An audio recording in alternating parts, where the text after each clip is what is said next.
Good morning बच्चों। आज मैं आप लोगों को होम साइंस में अगला क्वेश्चन, संतुलित भोजन किसे कहते हैं, उसे प्रभावित करने वाले कारक कौन कौन से हैं, इसका आंसर बताऊंगी। वेरी वेरी इंपॉर्टेंट क्वेश्चन है, एग्ज़ाम में ज़रूर आएंगे, इसलिए आप लोग ध्यान से सुनिए और कॉपी में उतार लीजिएगा। चाहे वीडियो को 2-3 बार अगर आप देख लेंगे, सुन लेंगे मेरी आवाज़, तो आराम से आप लोग को याद हो जाएगा। एग्ज़ाम में ये ज़रूर आएगा। अगर ये मेरा वीडियो आप लोग को अच्छा लगे तो प्लीज़ लाइक और सब्सक्राइब ज़रूर करिएगा। तो चलिए स्टार्ट करते हैं आज का क्लास।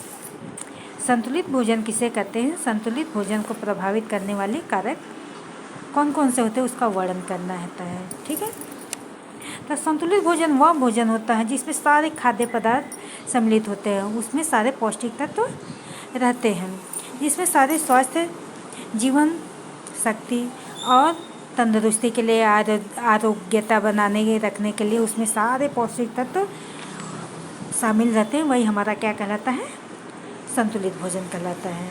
ठीक है, देख लीजिए आप लोग। संपूरक पोषक तत्व कम अवधि की कमजोरी को दूर करने की एक निम्न व्यवस्था भी होती है। अब संतुलित भोजन को प्रभावित करने वाले कारक कौन कौन से हैं, उसे ध्यान से देखिए। ये कारक बहुत सारे हैं, जिसमें से सबसे पहला होता है आयु यानी उम्र, दूसरा होता है लिंग या स्त्री है या पुरुष, स्वास्थ्य, सबका स्वास्थ्य के अनुसार उसे भोजन दिया जाएगा, क्रियाशीलता, उसकी कार्य क्षमता कैसी है, उसके अनुसार उसे संतुलित भोजन की व्यवस्था की जाएगी। जलवायु या मौसम कैसा है, उसके हर जलवायु मौसम के अनुसार भोजन भी चेंज रहता है। विशेष शारीरिक अवस्था, विशेष शारीरिक अवधि में व्यक्ति के भोजन में भी अंतर हो जाता है।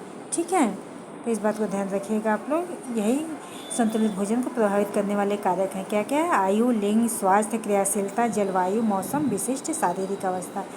आयु के अंतर्गत क्या क्या होता है, सबसे पहले तो क्या होता है, जब बच्चा एक पैदा होता है, ठीक है, तो उस समय उसे संतुलित भोजन की ज़्यादा ज़रूरत पड़ती है, क्योंकि वो उस समय उसका शारीरिक और मानसिक दोनों ही विकास ज़्यादा होता है, तो उसके लिए अत्यधिक संतुलित आहार की आवश्यकता पड़ेगी। जैसे सबसे अधिक संतुलित भोजन की आवश्यकता ज़रूरत कब पड़ती है, बचपन में होती है।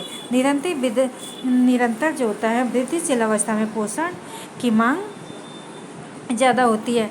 बच्चों के वृद्धि एवं विकास के लिए ऊर्जा युक्त भोज्य तत्वों की ज़रूरत बढ़ जाती है। कब, बचपन में। इसके विपरीत प्रौढ़ावस्था हो चाहे वृद्धावस्था हो, बुढ़ापे में ये निर्माण कार्य धीमा होने से पौष्टिक तत्वों की मांग जो होती है कम हो जाती है। इन दोनों अवस्थाओं में बचपन की अपेक्षा कम पौष्टिक तत्वों की ज़रूरत पड़ती है। ठीक है, दूसरा है हम लोगों का लिंग। लिंग यानी स्त्री पुरुष को एक दूसरे के विपरीत, मतलब संतुलित भोजन की ज़रूरत पड़ती है। लिंग देखो, पुरुष और महिलाओं के क्रियाकलाप एवं उनके भार में क्या होता है, बहुत अंतर पाया जाता है। अंतर होने के कारण ही उनके संतुलित आहार में भी अंतर पाया जाता है। पुरुषों को स्त्रियों की तुलना में ज़्यादा पोषक तत्वों की ज़रूरत पड़ती है ना। स्त्रियों को कुछ विशेष अवस्था में पोषक तत्वों की ज़्यादा ज़रूरत पड़ती है। वो विशेष अवस्था कौन कौन सी होती है, जैसे गर्भावस्था हो, चाहे दुग्धपान की अवस्था हो, इसमें स्त्रियों को ज़्यादा संतुलित आहार की ज़रूरत पड़ेगी, यानी पोषक तत्वों की ज़रूरत पड़ती है।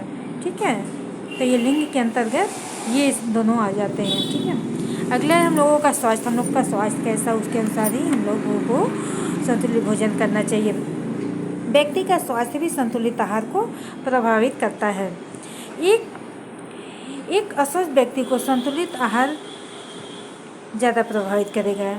उसे हर प्रकार के संतुलित आहार स्वस्थ व्यक्ति की तुलना में ज़्यादा देना पड़ता है। एक स्वस्थ व्यक्ति हो आपके सामने और दूसरा अस्वस्थ व्यक्ति हो, तो अस्वस्थ व्यक्ति को संतुलित आहार स्वस्थ व्यक्ति की तुलना में ज़्यादा देना पड़ेगा, ताकि वह भी स्वस्थ हो जाए, है ना।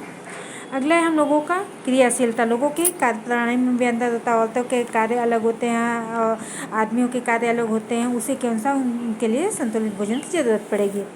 कोई कठिन काम करता है उसे ज़्यादा पौष्टिक तत्वों की ज़रूरत पड़ेगी, कोई साधारण काम करता है उसे कम पौष्टिक तत्वों की ज़रूरत पड़ेगी, है ना, इसी के अनुसार।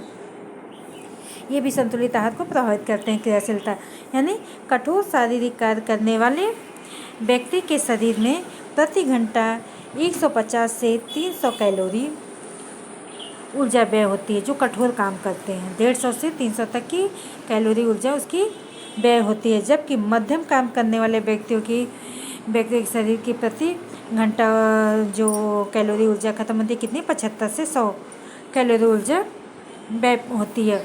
उसी के अनुसार ही उसी व्यय के अनुसार जिस प्रकार से उसका व्यय होता है ऊर्जा, उसी के अनुपात में ही उसे संतुलित आहार प्रतिदिन देने की ज़रूरत पड़ती है। ठीक है, अगला है हमारा जलवायु मौसम। जैसा जलवायु मौसम होगा उसी के अनुसार संतुलित आहार देने की व्यवस्था होनी चाहिए। ठीक है, भोजन का एक महत्वपूर्ण कार्य क्या होता है, शरीर के ताप को नियंत्रित करना भी होता है। यानी शरीर के ताप को अगर नियंत्रित नहीं करेगा तो हम बीमार पड़ जाएंगे।